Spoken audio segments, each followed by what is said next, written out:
नमस्कार दोस्तों, मैं रविंद्र कुमार और मेरे YouTube चैनल पर आप सभी का हार्दिक स्वागत। दोस्तों, प्रतिदिन के महत्वपूर्ण क्लासों के हिसाब से जो मॉर्निंग सेशन में अपने यहाँ पे जीके संबंधित क्लासेस चल रही है, लेकिन उससे पहले अगर आप चैनल पर पहली बार विजिट कर रहे हैं तो आर के फिजिकल एजुकेशन क्लासेस को आप सब्सक्राइब कर ले और बेल आइकन को प्रेस कर ले, ताकि प्रतिदिन के महत्वपूर्ण क्लास का नोटिफिकेशन आपको प्राप्त होता रहे।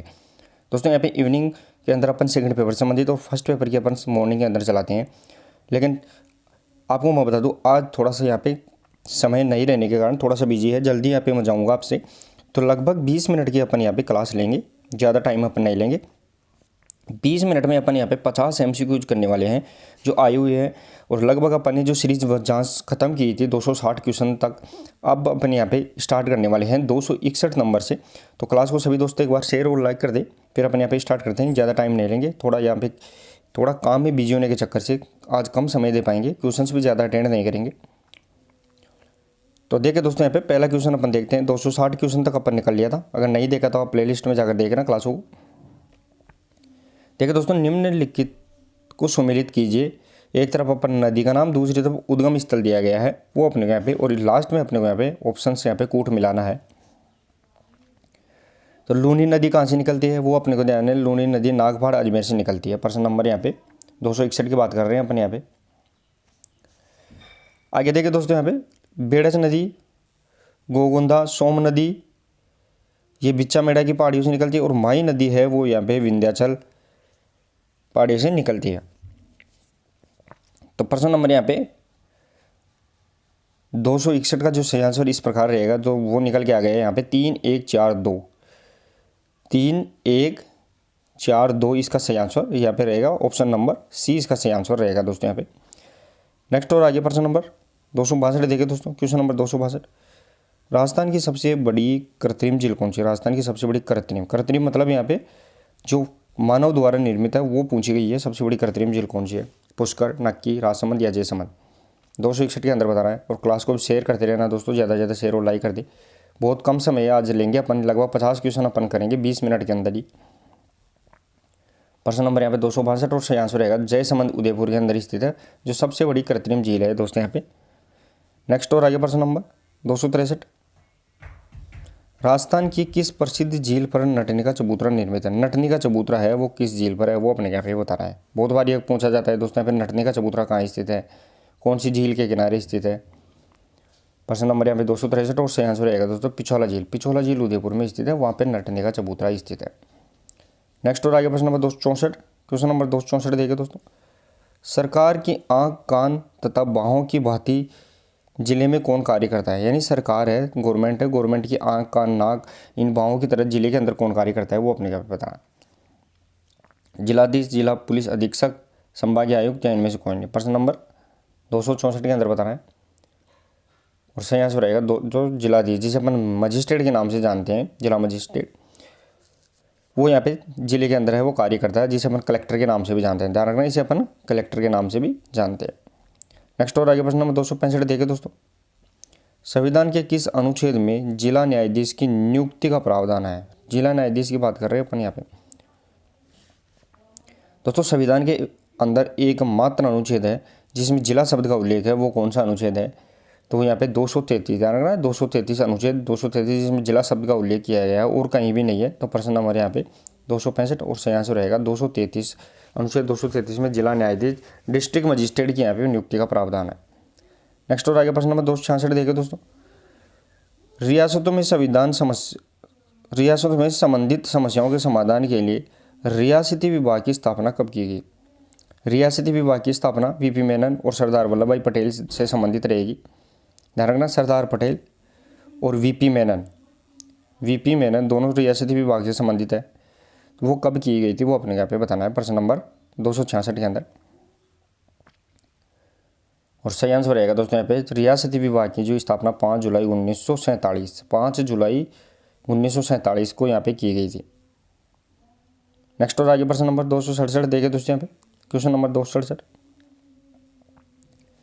राजस्थान की रियासतों के एकीकरण का आरोही क्रम बताना है। आरोही क्रम बताना है दोस्तों यहाँ पे, एक होता है अवरोही क्रम यानी, और एक होता है आरोही क्रम, वो अपने को यहाँ पे बताना है। एकीकरण का आरोही क्रम पूछा गया है दोस्तों यहाँ पे प्रश्न नंबर 267 के अंदर। और सही आंसर रहेगा दोस्तों यहाँ पे, वो ध्यान रखना है 267 के अंदर वो यहाँ पे 1 2 3 4 यानी टोंक, टोंक, फिर उदयपुर, फिर जैसलमेर और फिर अजमेर, लास्ट में अंत में है वो अजमेर है। वो सातवां जो चरण था उसके अंदर यहाँ पे अजमेर वाड़ा को शामिल किया गया था। तो ये यहाँ पे आरोही क्रम रहेगा दोस्तों। नेक्स्ट और आगे प्रश्न नंबर 268। क्वेश्चन नंबर 268 देखे दोस्तों यहाँ पे, मत्स्य संघ की राजधानी क्या थी? मत्स्य संघ जो राजस्थान का रियासत विभाग है, राजस्थान का एकीकरण है, उसमें पहला संघ मत्स्य संघ था जिसमें 4 जिले अलवर, भरतपुर, धौलपुर और करौली ABCD के नाम से अपन जानते हैं, अलवर, भरतपुर, धौलपुर, करौली। तो यहाँ पे मत्स्य संघ की राजधानी किसको बनाई गई थी? प्रश्न नंबर यहाँ पे 268 और सही आंसर रहेगा दोस्तों अलवर। अलवर को है वो मत्स्य संघ की यहाँ पे राजधानी बनाया गया था। 18 मार्च 1948 की बात है, ये ध्यान रखना, 18 मार्च 1948। नेक्स्ट और आगे प्रश्न नंबर 269। 1948 में किसको मत्स्य संघ का राज प्रमुख बनाया गया था? दोस्तों 1948 की बात है, जो पहला संघ था उसमें राज प्रमुख किसे बनाया गया था मत्स्य संघ का, वो अपने यहाँ पे बताना। और सभी दोस्त क्लास को शेयर और लाइक कर दे। बहुत कम समय के लगभग अपन 15 से 20 मिनट की क्लास लेंगे, आज थोड़ा बिजी होने के कारण। और शाम को 8 बजे आप इवनिंग क्लास सेकंड पेपर से संबंधित रहेगी, उसमें जरूर जुड़े। प्रश्न नंबर यहाँ पे 269 269 और सही आंसर रहेगा दोस्तों महाराजा उदयभान सिंह। उदयभान सिंह है वो यहाँ पे मत्स्य संघ के राज प्रमुख थे, महाराजा उदयभान सिंह, वो अपने यहाँ पे फैक्ट याद रखना है। नेक्स्ट और आगे प्रश्न नंबर 270 देखे दोस्तों, राजस्थान के एकीकरण की प्रक्रिया के समय मत्स्य संघ का वार्षिक आय कितनी थी? दोस्तों एकीकरण जो पहला चरण था मत्स्य संघ, उसमें यहाँ पे मत्स्य संघ की वो वार्षिक आय कितनी थी, वो अपने यहाँ पे बताना है। प्रश्न नंबर 270। मत्स्य संघ की राजधानी अपने देख ली अलवर, राज प्रमुख महाराजा उदयभान सिंह था। और यहाँ पे वार्षिक आय कितनी थी 270 के अंदर बताना है। तो सही आंसर रहेगा दोस्तों यहाँ पे 184 लाख रुपये, 1,84,00,000 या 184 लाख रुपये है वो यहाँ पे वार्षिक आय थी मत्स्य संघ की। नेक्स्ट और आगे क्वेश्चन नंबर 271 देगा दोस्तों यहाँ पे, 14 फरवरी 1948 को भारत सरकार ने भरतपुर प्रशासक किसको नियुक्त किया? 14 फरवरी की बात कर रहे हैं अपन यहाँ पे। 14 फरवरी 1948 को भारत सरकार के द्वारा भरतपुर का प्रशासक है वो किसे नियुक्त किया गया था? VP मेनन, शोभाराम, उदयभान सिंह या SN सप्रू? 2020 JNE एग्जाम में पूछा गया दोस्तों यहाँ पे क्वेश्चन। और सही आंसर रहेगा दोस्तों यहाँ पे भारत सरकार के द्वारा SN सप्रू को है वो भरतपुर का यहाँ पे प्रशासक नियुक्त किया गया था। नेक्स्ट और आगे क्वेश्चन नंबर 272। देसी रियासत जो 25 मार्च 1948 को गठित संयुक्त राजस्थान का हिस्सा नहीं थी, वो अपने यहाँ पे बताना कौन सी नहीं थी? RS 2018 के अंदर प्रश्न पूछा गया था दोस्तों। देसी रियासत जो 25 मार्च सेकंड चरण था दोस्तों यहाँ पे, 18 मार्च 25 मार्च, जो प्रथम मत्स्य संघ, दूसरा राजस्थान संघ के नाम जानते हैं या संयुक्त राजस्थान भी इसे बताते हैं अपन। प्रश्न नंबर यहाँ पे 272 यानी 272 के अंदर बताना है। और जो सही आंसर रहेगा दोस्तों यहाँ पे उदयपुर है वो ध्यान रखना है, यहाँ पे सेकंड चरण के अंदर नहीं थी, वो थर्ड चरण जो 18 अप्रैल वाला था, ध्यान रखना 18 अप्रैल 1948 उसमें अंदर शामिल थी। नेक्स्ट और आगे प्रश्न नंबर 273 देखे दोस्तों, विलय पत्र पर हस्ताक्षर करते समय ये किसने कहा कि मैं अपने डेट वारंट पर हस्ताक्षर कर रहा हूँ? डेट वारंट मतलब यहाँ पे मैं अपने मृत्यु प्रमाण पत्र पर साइन कर रहा हूँ, वो किसने कहा था, वो अपने यहाँ पे बताना है दोस्तों। डूंगरपुर का महारावल था, ध्यान रखना है। डूंगरपुर का महारावल था जिसका नाम क्या था? तो प्रश्न नंबर यहाँ पे 273 और सही आंसर रहेगा, सॉरी दोस्तों यहाँ पे डूंगरपुर नहीं, बांसवाड़ा से संबंधित है। तो बांसवाड़ा का जो महारावल था, महारावल चंद्रवीर सिंह, उसके द्वारा ये कहा गया था। बांसवाड़ा का महारावल था चंद्रवीर सिंह, जिसने कहा था कि मैं अपने डेट वारंट पर साइन कर रहा हूँ। नेक्स्ट और आगे प्रश्न नंबर 274 देखे दोस्तों, वृहद राजस्थान संघ का उद्घाटन किसने किया था? दोस्तों वृहद राजस्थान की बात कर रहे हैं अपन, मत्स्य संघ, राजस्थान संघ, संयुक्त राजस्थान, वृहद राजस्थान, जो चौथा चरण था 30 मार्च 1949 वाला, उसकी बात कर रहे हैं अपन यहाँ पे। प्रश्न नंबर 274 के अंदर, और बहुत बार एग्जाम में पूछा गया है 2017, 2021, 2019 एग्जाम में बार बार रिपीट होते रहते हैं ऐसे क्वेश्चन। प्रश्न नंबर 274 और सही आंसर रहेगा दोस्तों यहाँ पे वृहद राजस्थान संघ का जो उद्घाटन किया गया था वो यहाँ पे सरदार वल्लभ भाई पटेल के द्वारा यहाँ पे किया गया था। प्रश्न नंबर 274 और सही आंसर रहेगा सरदार वल्लभ भाई पटेल। नेक्स्ट और आगे प्रश्न नंबर 275, क्वेश्चन नंबर 275 देखे दोस्तों, टोडगढ़ को राजस्थान में कब सम्मिलित किया गया था? टोडगढ़ को राजस्थान में कब सम्मिलित किया गया? टोडगढ़ कहाँ स्थित है? अजमेर में स्थित है, टोडगढ़ अजमेर। तो इसको राजस्थान में कब सम्मिलित किया गया था वो अपने यहाँ पे बताना है। 275 में बताना है। और दोस्तों अगर थोड़ा सा लॉजिक लगाते हैं, टोडगढ़ कहाँ स्थित है? अजमेर, तो अजमेर को कब शामिल किया गया था? वो सही आंसर रहेगा यहाँ पे 1956, 1956। 1 नवंबर यहाँ पे 1956 को कंप्लीट हो गया था राजस्थान का एकीकरण। उसमें अंतिम है वो अजमेर मेरवाड़ा को शामिल किया गया था। तो टोडगढ़ इसके अंदर यहाँ पे रहेगा। नेक्स्ट और आगे प्रश्न नंबर 276 देखे दोस्तों। यहाँ पे कितने सोपानों में सिरोही का राजस्थान में विलय है? सोपान मतलब चरण, कितने चरणों में है वो सिरोही को राजस्थान के अंदर सम्मिलित किया गया था वो अपने यहाँ पे बताना है। क्वेश्चन नंबर यहाँ पे 276 में बताना है दोस्तों आपको कितने चरणों में राजस्थान को सम्मिलित किया गया था। और क्लास सभी दोस्त जो नए जुड़े हैं क्लास को शेयर और लाइक कर दिए सभी। प्रश्न नंबर 276 सही आंसर रहेगा दोस्तों सिरोही है वो राजस्थान के अंदर 2 चरणों में सम्मिलित हुई थी। नेक्स्ट और आगे प्रश्न नंबर 277 सिरोही का राजस्थान में पूर्ण विलय कब हुआ? दोस्तों सिरोही राजस्थान में 2 चरणों में शामिल हुई थी, उसमें से पूर्ण विलय है मतलब अंतिम बार उसको कब शामिल किया गया था वो अपने को यहाँ पे प्रश्न नंबर 277 के अंदर बताना है। क्वेश्चन नंबर 277 के अंदर बताना है। और जो सही आंसर रहेगा दोस्तों अंतिम बार है वो कब शामिल किया गया था पूर्ण रूप से? वो 1 नवंबर 1956। 1 नवंबर 1956 को अंतिम बार अजमेर मेरवाड़ा को यहाँ पे शामिल कर लिया गया था। साथ ही में अजमेर मेरवाड़ा और आबू का जो सिरोही का आबू माउंट खंड है उसको भी शामिल कर लिया गया था। नेक्स्ट और आगे प्रश्न नंबर 278 भारत सरकार ने 5 जनवरी 1949 भारत सरकार ने 5 जनवरी 1949 को सिरोही का प्रशासन है वो यहाँ पे किसको सौंपा था वो अपने यहाँ पे बताना। जिस प्रकार अपन ने भरतपुर का प्रशासन देखा था सफरू को सौंपा गया था ऐसे सफरू, उसी प्रकार यहाँ पे सिरोही का प्रशासन है वो किसको सौंपा गया था वो अपने को यहाँ पे बताना है प्रश्न नंबर 278 के अंदर। और सही आंसर रहेगा दोस्तों पे बम्बई। भारत सरकार ने 5 जनवरी 1949 को सिरोही का जो प्रशासन है वो यहाँ पे बम्बई सरकार को सौंप दिया गया था, बम्बई सरकार को सौंपा था। नेक्स्ट और आगे प्रश्न नंबर 279 देखिए दोस्तों यहाँ पे अजमेर मेरवाड़ा का राजस्थान में विलय कब किया गया? अजमेर मेरवाड़ा की बात कर रहे हैं जो राजस्थान का एकमात्र है वो यहाँ पे चीफ शिप था यानी कमिश्नर क्षेत्र था अजमेर मेरवाड़ा, उसका राजस्थान में कब विलय किया गया था? प्रश्न नंबर यहाँ पे 279 इजी रहेगा दोस्तों। और सही आंसर रहेगा 1 नवंबर 1956 को अजमेर मेरवाड़ा को राजस्थान के 7वां चरण एकीकरण का उसके अंदर शामिल कर लिया गया था। नेक्स्ट और आगे प्रश्न नंबर 280 देखिए दोस्तों एकीकरण के समय किस मारवाड़ नरेश ने पाकिस्तान में मिलने का प्रयास किया? मारवाड़ नरेश की बात कर रहे हैं, वो पाकिस्तान में जाने की कोशिश कर रहा था, बाद में उसको मिलाया गया था। प्रश्न नंबर 280 की बात कर रहे हैं अपन यहाँ पे। और सही आंसर रहेगा मारवाड़ का जो कौन था? हनुमंत सिंह था जो भी पाकिस्तान में मिलना चाहता। साथ ही में मेवाड़ मारावल भी था, वो भी यहाँ पे अलग से संघ बनाना चाहता था और वो भी मिलना चाहता था। तो ऐसे अपने को यहाँ पे ध्यान रखना है। नेक्स्ट और आगे प्रश्न नंबर 281 राजस्थान की रियासतों के एकीकरण के समय जोधपुर राज्य का महाराजा कौन था? एकीकरण की बात कर रहे हैं, उस समय जोधपुर का महाराजा कौन था वो अपने यहाँ पे बताना है।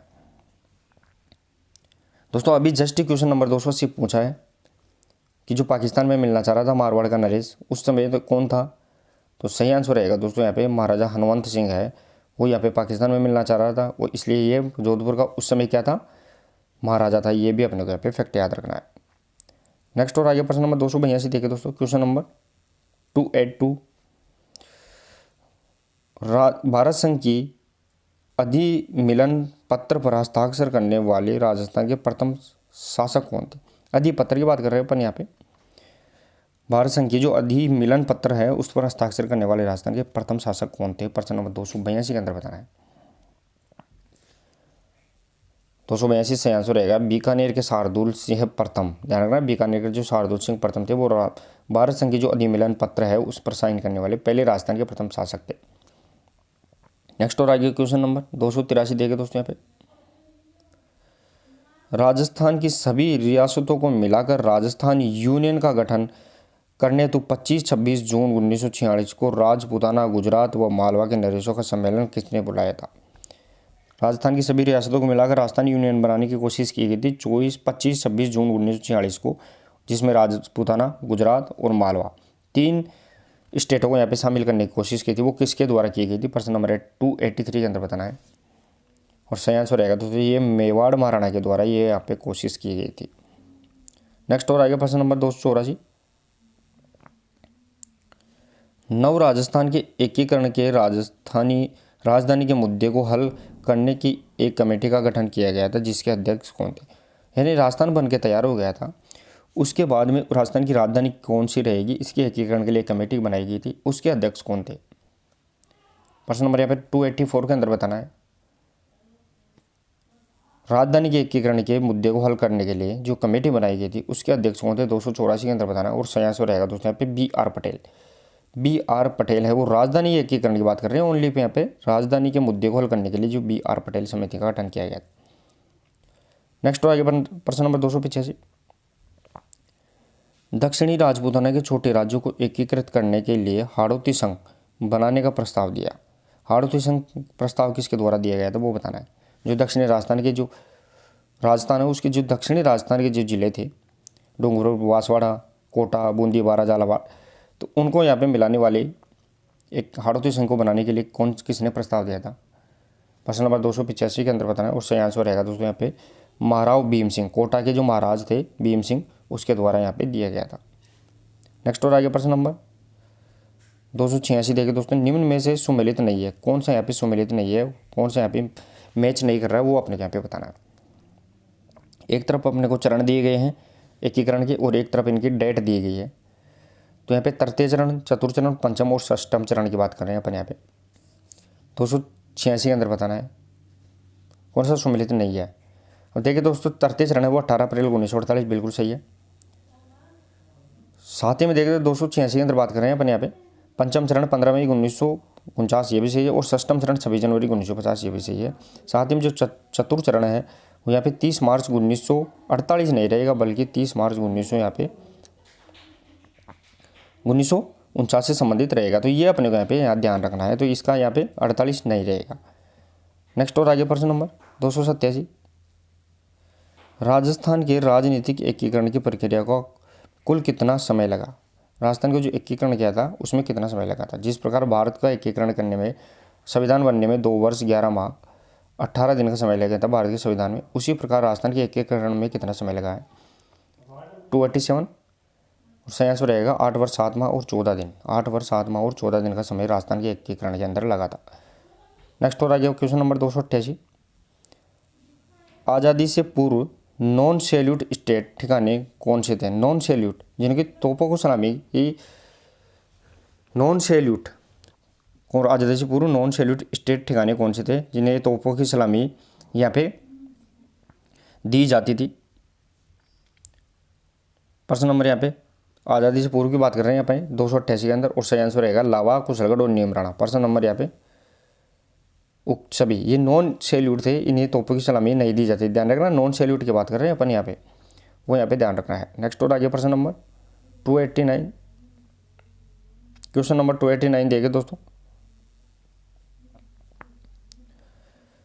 ये रहेगा राजस्थान में सिरोही रियासत का विलय किस मुख्यमंत्री के काल में हुआ। सिरोही का विलय, अब सिरोही दोस्तों यहाँ पे आपको बता दूं अजमेर, मेरवाड़ा और माउंट आबू सिरोही है वो लास्ट चरण 7वें चरण में शामिल हुआ था। आज सिरोही का विलय 2 चरणों में हुआ था वैसे, लेकिन 7वां चरण अंतिम में पूर्ण रूप से हो गया था। 289 और सही आंसर रहेगा दोस्तों यहाँ पे उस समय कौन था, तो मोहनलाल सुखाड़िया। ध्यान रखना मोहनलाल सुखाड़िया है वो यहाँ पे उस समय मुख्यमंत्री था राजस्थान का। सिरोही का विलय 1 नवंबर 1956 लास्ट चरण में हुआ, उस समय मोहनलाल सुखाड़िया यहाँ पे मुख्यमंत्री थे। अपने को यहाँ पे नोट एक्स्ट्रा बात याद रखनी है। जो मोहनलाल सुखाड़िया है दोस्तों सबसे ज़्यादा 4 बार मुख्यमंत्री और 17 वर्ष तक ध्यान रखना है, सबसे ज़्यादा अभी तक का रिकॉर्ड इसी के नाम है। नेक्स्ट और आगे प्रश्न नंबर 290 देखिए दोस्तों, क्वेश्चन नंबर 290 देखिए दोस्तों, सुमेलित कीजिए। सुमेलित करना है, एक तरफ अपने को संघ दिए गए हैं, दूसरी तरफ उनके प्रधानमंत्री दिए गए, और फिर अपने को यहाँ पे ऑप्शंस बताना है। मत्स्य संघ का प्रधानमंत्री कौन था, राजस्थान संघ का कौन था, संयुक्त राजस्थान, वृहद राजस्थान, ये अपने को यहाँ पे बताना है 290 के अंदर। अब देखिए दोस्तों यहाँ पे प्रश्न नंबर 290 की बात कर रहे हैं अपन यहाँ पे, तो यहाँ पे मत्स्य संघ का शोभाराम कुमाऊं था। आगे देखिए दोस्तों जो राजस्थान संघ था उसका यहाँ पे गोकुललाल असावा था।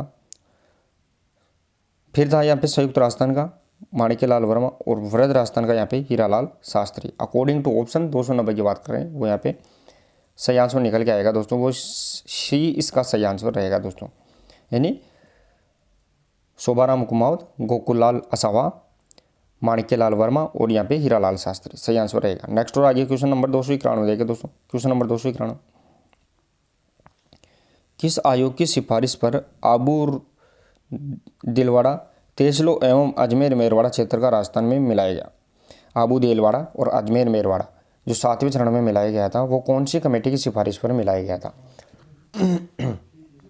क्वेश्चन नंबर 291 के अंदर बताना है और सही आंसर रहेगा दोस्तों राज्य पुनर्गठन आयोग। राज्य पुनर्गठन आयोग है उसके द्वारा मिलाया गया। तो जो 1956 में बनाया गया था राज्य पुनर्गठन आयोग, और रियासती आयोग है वो 5 जुलाई 1946 को बनाया गया था। ना दोनों में फर्क है, रियासती विभाग 5 जुलाई 1946 और राज्य पुनर्गठन आयोग 1956 से संबंधित रहेगा दोस्तों यहाँ पे। नेक्स्ट और आगे प्रश्न नंबर 292 देखिए दोस्तों। निम्न में से राजस्थान के किस विद्वान को पत्रकारिता का विश्व पितामह कहा जाता है? पत्रकारिता का विश्व पितामह किसे कहते हैं? और पत्रकारिता विश्वविद्यालय यूनिवर्सिटी है वो भी यहाँ पे जयपुर के अंदर स्थित है। ध्यान रखना, पत्रकारिता विश्वविद्यालय भी जयपुर में अंदर स्थित है, इसी के नाम पर। प्रश्न नंबर 292 के अंदर बताना है और सही आंसर रहेगा दोस्तों पंडित झाबरमल शर्मा को पत्रकारिता का विश्व पितामह कहा जाता है और इसी के नाम पर पंडित झाबरमल शर्मा पत्रकारिता विश्वविद्यालय है वो जयपुर के अंदर स्थित है। नेक्स्ट और आगे प्रश्न नंबर 293, राजस्थान के इतिहास में हाड़ी रानी के नाम से प्रसिद्ध वीरांगना छत्राणी कौन थी? हाड़ी रानी की बात कर रहे हैं अपन। हाड़ी रानी के नाम से कौन जानी जाती थी? सलेगवर, चारुमती, प्रेमल देवी या फिर अजबदे पवार? सलेगवर प्रश्न नंबर यहाँ पे 293 हाड़ी रानी, प्रश्न नंबर 293 और सही आंसर रहेगा दोस्तों यहाँ पे सलेगवर है वो यहाँ पे हाड़ी रानी के नाम से जानी जाती थी वीरांगना, ये अपने यहाँ पे याद रखना है। नेक्स्ट और आगे क्वेश्चन नंबर 294, पद्म विभूषण प्राप्त करने वाली राजस्थान की प्रथम महिला कौन थी? पद्म विभूषण की बात कर रहे हैं, जो दूसरा सर्वोच्च पुरस्कार है भारत का। प्रथम पुरस्कार है यहाँ पे भारत रत्न, भारत रत्न के बाद में दूसरा पुरस्कार पद्म विभूषण, फिर पद्म भूषण, फिर पद्मश्री, इस प्रकार 4 पुरस्कार आते हैं। प्रश्न नंबर 294 बताना है और सही आंसर रहेगा दोस्तों यहाँ पे जानकी देवी बजाज। जानकी देवी बजाज है वो पद्म विभूषण प्राप्त करने वाली राजस्थान की प्रथम महिला थी, ये अपने यहाँ पे ध्यान रखना है। नेक्स्ट और आगे प्रश्न नंबर क्वेश्चन नंबर 295 देखिए दोस्तों। क्वेश्चन नंबर 295 रहेगा, राजस्थान का केंद्रीय शुष्क क्षेत्र अनुसंधान संस्थान जिसे अपन काजरी के नाम से जानते हैं, जिसकी स्थापना 1959 के अंदर हुई थी, काजरी, इसका यहाँ पे संस्थान कहाँ स्थित है वो अपने यहाँ पे बताना है। Central arid zone research institute है, इसका कहाँ स्थित है? प्रश्न नंबर 295 के अंदर बताना है और सही आंसर रहेगा दोस्तों यहाँ पे जोधपुर के अंदर है वो काजरी स्थित है और इसके हैं वो 3 क्षेत्रीय मुख्यालय भी है, कार्यालय बीकानेर, जैसलमेर और भुज गुजरात में स्थित है, ये भी अपने को यहाँ पे ध्यान रखना है।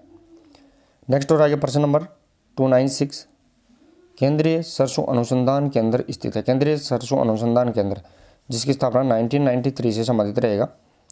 केंद्रीय सरसों अनुसंधान केंद्र बहुत बार क्वेश्चन पूछा जाता है यहाँ पे। प्रश्न नंबर 296 और सही आंसर रहेगा दोस्तों सेवर भरतपुर। सेवर भरतपुर के अंदर है वो यहाँ पे ध्यान रखना है। केंद्रीय सरसों अनुसंधान संस्थान स्थित है। तबीजी अजमेर के अंदर है वो क्या है? बीज मसाला अनुसंधान केंद्र है। प्रश्न नंबर 297 देखिए दोस्तों यहाँ राष्ट्रीय बीज मसाला अनुसंधान कहाँ स्थित है? अभी जस्ट बताया दोस्तों मैंने, राष्ट्रीय बीज मसाला अनुसंधान की बात कर रहे हैं अपन यहाँ पे। सरसों अनुसंधान संस्थान सेवर भरतपुर में स्थित था और यहाँ पे बीज मसाला अनुसंधान केंद्र है वो यहाँ पे प्रश्न नंबर 297 और सही आंसर रहेगा यहाँ पे तबीजी अजमेर के अंदर स्थित रहेगा दोस्तों। नेक्स्ट और आगे प्रश्न नंबर 298, राजस्थान के उद्यान कृषि विभाग के जहाँ कृषि पारिस्थितिकी पर्यटन एवं अंतर्राष्ट्रीय पुष्प अनुसंधान केंद्र विकसित करने की योजना बनाई गई।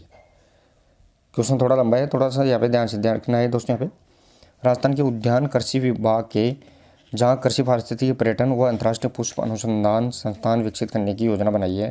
प्रश्न नंबर यहाँ पे 298 और सही आंसर रहेगा यहाँ पे पुष्कर के अंदर, यहाँ पे जो अजमेर में स्थित है उसके अंदर यहाँ पे बनाई है। नेक्स्ट और आगे क्वेश्चन देखे दोस्तों यहाँ पे क्वेश्चन नंबर 299। क्वेश्चन नंबर 299 रहेगा अगला क्वेश्चन अपना, राजस्थान के दक्षिणी पूर्वी पहाड़ी क्षेत्रों में आदिवासियों द्वारा की जाने वाली कृषि को क्या कहते हैं? दक्षिणी पूर्वी राजस्थान के अंदर जो पहाड़ी क्षेत्र है उनमें जो कृषि की जाती है, हाड़ौती क्षेत्र की बात कर रहे हैं अपन यहाँ पे, उसमें जो कृषि की जाती है उसको किस नाम से जानते हैं? दजिया, शुष्क खेती, वालरा या चिमाता। प्रश्न नंबर 299 बताना है और सही आंसर रहेगा दोस्तों यहाँ पे वालरा कृषि के नाम से जाना जाता है। जो पहाड़ी क्षेत्रों में कृषि की जाती है वो वालरा कृषि यहाँ पे रहेगी। नेक्स्ट और आगे प्रश्न नंबर 300 देखे दोस्तों। राजस्थान में संतरा उत्पादन के छोटा नागपुर के नाम से किसे जाना जाता है? यहाँ पे संतरा उत्पादन के लिए राजस्थान का जो छोटा नागपुर है वो कौन से जिले को जाना जाता है? इजी रहेगा क्वेश्चन नंबर यहाँ पे 300 और सही आंसर रहेगा दोस्तों झालावाड़। झालावाड़ को है वो राजस्थान का छोटा नागपुर के नाम से जानते हैं संतरा उत्पादन की दृष्टि के अकॉर्डिंग। नेक्स्ट और आगे प्रश्न नंबर 301 देखे दोस्तों। निम्न में से कौन सा युग्म सही सुमेलित नहीं है? सही सुमेलित नहीं है वो अपने को यहाँ पे बताना है। कौन सा यहाँ पे मिसमैच है? प्रश्न नंबर 301 के अंदर बताना है। अब देखिए दोस्तों सोजत की मेहंदी है वो सोजत पाली से संबंधित रहेगी और इसको जीआई टैग भी मिल चुका है। लहसुन है वो 12 में उत्पादन ज़्यादा होता है। इसबगोल जो जालौर में होता है ज़्यादातर, जिसे अपन गोड़ा जीरा के नाम से भी जानते हैं। और जो किन्नू है वो बूंदी में नहीं रहेगा बल्कि ये किन्नू गंगानगर से संबंधित रहेगा। ध्यान रखना है किन्नू है जो गंगानगर और हनुमानगढ़ से संबंधित रहेगा दोस्तों। नेक्स्ट और आगे प्रश्न नंबर 302।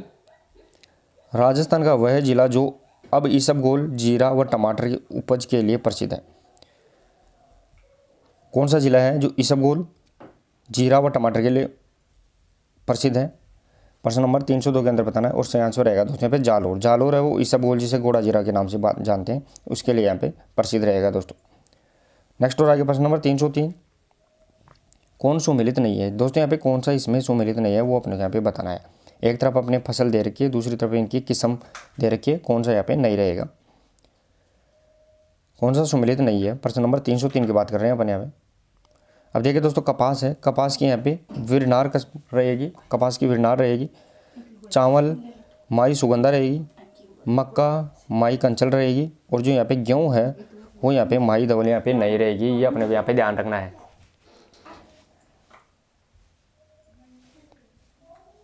तो गेहूँ यहाँ पे माई धवल रहे, ये गेहूँ की यहाँ पे किस्म नहीं है, ये अपने को यहाँ पे ध्यान रखना है। नेक्स्ट और आगे प्रश्न नंबर 304 देखिए दोस्तों। 304 क्वेश्चन नंबर 304 देखिए दोस्तों। क्वेश्चन नंबर 304 रहेगा सुमिलित कीजिए। एक तरफ फसल है, दूसरी तरफ यहाँ पे उच्च उपज किस्म है। तो गेहूँ है वो गेहूँ की कौन सी किस्म है? जो कि कौन सी बाजरा और मक्का, इनकी अपने को किस्में बतानी है प्रश्न नंबर 304 के अंदर। अब देखिए दोस्तों यहाँ पे गेहूँ है, गेहूँ की रहेगी राज 3077, राज 3077 रहेगी।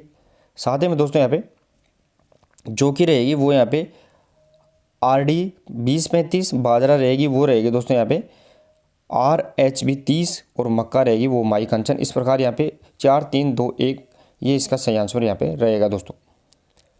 नेक्स्ट और आगे प्रश्न नंबर 305 देखिए दोस्तों। क्वेश्चन नंबर 305 सुमेलित करना है। एक तरफ अपने को सस्य और दूसरी तरफ किस्म दी गई है। तो यहाँ पे एक तरफ अपने को यहाँ पे मक्का है, चावल है, सरसों है, चना है, इनकी किस्में ये बताना है अपने को यहाँ पे प्रश्न नंबर 305 के अंदर। तो देखिए दोस्तों यहाँ पे मक्का है, मक्का की किस्म कौन सी रहेगी? तो वो माई धवल रहेगी। चावल तो वो डागर रहेगी। सरसों है वो यहाँ पे सरसों की सेक रहेगी तो वो वरदान। और जो चना है वो यहाँ पे चने की किस्म रहेगी वो यहाँ पे दोहद की अला रहेगी। तो इस प्रकार अपना यहाँ पे सही आंसर निकल के आएगा दोस्तों। यहाँ पे 2 4 3 1 इसका सही आंसर रहेगा दोस्तों। नेक्स्ट और आगे प्रश्न नंबर क्वेश्चन नंबर 306 देंगे दोस्तों। क्वेश्चन नंबर 306 निम्न में से किसे राजस्थान का प्रथम जैविक कृषि जिला घोषित किया गया? कृषि जैविक जिला घोषित किया गया है 2018 PTI के अंदर पूछा गया था क्वेश्चन। कौन सा राजस्थान का प्रथम जैविक जिला? प्रश्न नंबर 306 और जो सही आंसर रहेगा दोस्तों यहाँ पे वो ध्यान रखना है डूंगरपुर है वो राजस्थान का पहला कृषि जैविक जिला रहेगा। और साथ ही में भारत के अंदर पहला राज्य है वो सिक्किम है। ध्यान रखना है सिक्किम भारत का पहला राज्य है जो जैविक खेती से संबंधित रहेगा। नेक्स्ट और आगे प्रश्न नंबर 307 नेशनल बांस मिशन के अंतर्गत कौन सा जिला शामिल नहीं है? नेशनल बम्बू मिशन की बात कर रहे हैं। बांस मिशन जो सबसे लंबी घास होती है यहाँ पे, तो बांस मिशन में कौन सा जिला शामिल नहीं है? 307 के अंदर बताना है। और सही आंसर रहेगा दोस्तों यहाँ पे जालोर है वो नेशनल बांस मिशन के अंदर शामिल नहीं है। साथ ही में करौली, बांसवाड़ा और भीलवाड़ा इससे संबंधित रहेंगे। नेक्स्ट और आगे प्रश्न नंबर 308 राजस्थान में कृषि उपज मंडी अधिनियम कब पारित किया गया था? कृषि उपज मंडी अधिनियम है वो कब पारित किया गया था वो अपने यहाँ पे बताना है प्रश्न नंबर 308 के अंदर। और सही आंसर रहेगा दोस्तों 1961 में राजस्थान के अंदर कृषि उपज मंडी अधिनियम यहाँ पे लागू किया गया था। नेक्स्ट और आगे क्वेश्चन नंबर 309, राजस्थान के कौन से जिले आर्द्र दक्षिणी पूर्वी मैदानी कृषि जलवायु प्रदेश के अंतर्गत आते हैं? आर्द्र दक्षिणी पूर्वी मैदानी कृषि जलवायु प्रदेश के अंतर्गत आती है, वो अपने यहाँ पे बताना है प्रश्न नंबर 309 के अंदर। और सही आंसर रहेगा दोस्तों कोटा, बूंदी, बारा और झालावाड़। जो हाड़ौती संघ वाला है जो एरिया है वो यहाँ पे चारों के चारों जिले इसके अंतर्गत आते हैं। नेक्स्ट और आगे प्रश्न नंबर 310, सोयाबीन की खेती राजस्थान के किस कृषि जलवायु खंड में प्रमुखता से की जाती है? सोयाबीन की खेती बात कर रहे हैं अपन, कौन से जलवायु खंड में की जाती है? बाढ़ संभाव्य, उपाद्र, आर्द्र में या संचित के अंदर? प्रश्न नंबर यहाँ पे 310 के अंदर बताना है। और सही आंसर रहेगा सोयाबीन होती है दोस्तों वो काली मिट्टी में होती है ज़्यादातर, और दक्षिणी पूर्वी इलाकों में यानी आर्द्र दक्षिणी पूर्वी मैदान है उसके अंदर यहाँ पे सोयाबीन की है वो यहाँ पे कृषि की जाती है। नेक्स्ट और आगे प्रश्न नंबर 311 देगा दोस्तों, जल दिवस मनाया जाता है। दोस्तों जल दिवस, विश्व जल दिवस की बात कर रहे हैं। एक होता है विश्व पृथ्वी दिवस, ध्यान रखना, विश्व पृथ्वी दिवस, और एक होता है विश्व जैव विविधता दिवस। जैव विविधता दिवस वो कब मनाया जाता है? अब देखिए दोस्तों तीनों की तीनों ही आपको बता दूं मैं यहाँ पे 311 के अंदर। तो विश्व जल दिवस 22 मार्च को आता है, तो 22 का आंकड़ा याद रखना है, 22 मार्च विश्व जल दिवस। पृथ्वी दिवस है वो 22 अप्रैल, तो 22 अप्रैल हो जाएगा। तो 22 मार्च, 22 अप्रैल और 22 मई वो यहाँ पे जैव विविधता दिवस, बायोसिटी दिवस, तो वो भी ध्यान रखना है 22 मई। तो यहाँ पे 22 मार्च, अप्रैल और मई तीनों के अपने को यहाँ पे याद रखना है। नेक्स्ट और आगे प्रश्न नंबर 312, महामंदिर झालरा कहाँ स्थित है? दोस्तों यहाँ पे महामंदिर जो झालरा है वो कहाँ स्थित है वो अपने यहाँ पे बताना है प्रश्न नंबर 312 के अंदर। महामंदिर झालरा 312, और जो सही आंसर रहेगा महामंदिर झालरा है वो यहाँ पे ध्यान रखना है जोधपुर में स्थित है। महामंदिर है जोधपुर में, वो नाथ संप्रदाय से संबंधित है, ध्यान रखना नाथ संप्रदाय से संबंधित रहेगा महामंदिर झालरा। नेक्स्ट और आगे प्रश्न नंबर 313 देखे दोस्तों, यहाँ पे मुख्यमंत्री जल स्वावलंबन योजना का प्रारंभ कब किया गया था? दोस्तों मुख्यमंत्री जल स्वावलंबन योजना SI एग्जाम 2021 में पूछा गया था प्रश्न, मुख्यमंत्री जल स्वावलंबन योजना का प्रारंभ कब किया गया था? प्रश्न नंबर यहाँ पे 313 के अंदर बताना है। और जो सही आंसर रहेगा दोस्तों यहाँ पे 27 जनवरी 2016। अब 27 जनवरी 2016 को मुख्यमंत्री जल स्वावलंबन योजना का प्रारंभ किया गया था। नेक्स्ट और आगे क्वेश्चन नंबर 314 देखे दोस्तों यहाँ पे APMC। दोस्तों यहाँ पे APMC अधिनियम है राजस्थान के किस उद्देश्य से लागू किया गया? APMC की बात कर रहे हैं अपन यहाँ पे, APMC ध्यान रखना है। APMC अधिनियम है, एक्ट है, वो किस उद्देश्य के लिए लागू किया गया था वो बताना है प्रश्न नंबर 314 के अंदर। और सही आंसर रहेगा दोस्तों वो ध्यान रखना है यहाँ पे कृषि उत्पादों के विपणन को सुविधा देने के लिए। जो कृषि उत्पाद होते हैं उनको विपणन यानी उसको रिप्रोडक्ट और उसको यहाँ पे निर्यात करने से संबंधित यहाँ पे उनके लिए है वो ध्यान रखना है APMC अधिनियम एक्ट लागू किया गया था। नेक्स्ट और आगे प्रश्न नंबर 315, दुर्गापुर केसर एक प्रसिद्ध किस्म की है। दोस्तों यहाँ पे दुर्गापुर केसर एक प्रसिद्ध किस्म है, वो किसकी है? यहाँ पे किस्म का नाम है दुर्गापुर केसर, ध्यान रखना है वो किसकी एक प्रसिद्ध किस्म रहेगी 315 के अंदर बताना है। तो सही आंसर रहेगा दोस्तों 315 के अंदर वो ध्यान रखना है दुर्गापुर जो केसर है वो यहाँ पे तरबूज होता है, वाटरमेलन होता है, उसकी यहाँ पे किस्म रहेगी दोस्तों। नेक्स्ट और आगे प्रश्न नंबर 316 देखिए दोस्तों, गलत युग्म का चयन करना है, गलत युग्म है उसका चयन करना है। एक तरफ अपने को यहाँ पे दोस्तों इसके 3 ऑप्शन यहाँ पे C ऑप्शन और D ऑप्शन और है, मैं यहाँ पे बता देता हूँ आपको। एक गडीसर है, गडीसर जो बीकानेर, ये मानना है आपको बीकानेर। और चौथा ऑप्शन है वो यहाँ पे गेप सागर है वो यहाँ पे डूंगरपुर मानना है आपको।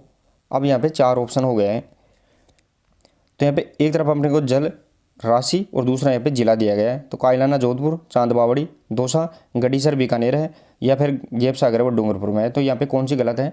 तो सही आंसर निकल के आ जाएगा जो गेप सागर है, गेप सागर ये किससे संबंधित रहेगी?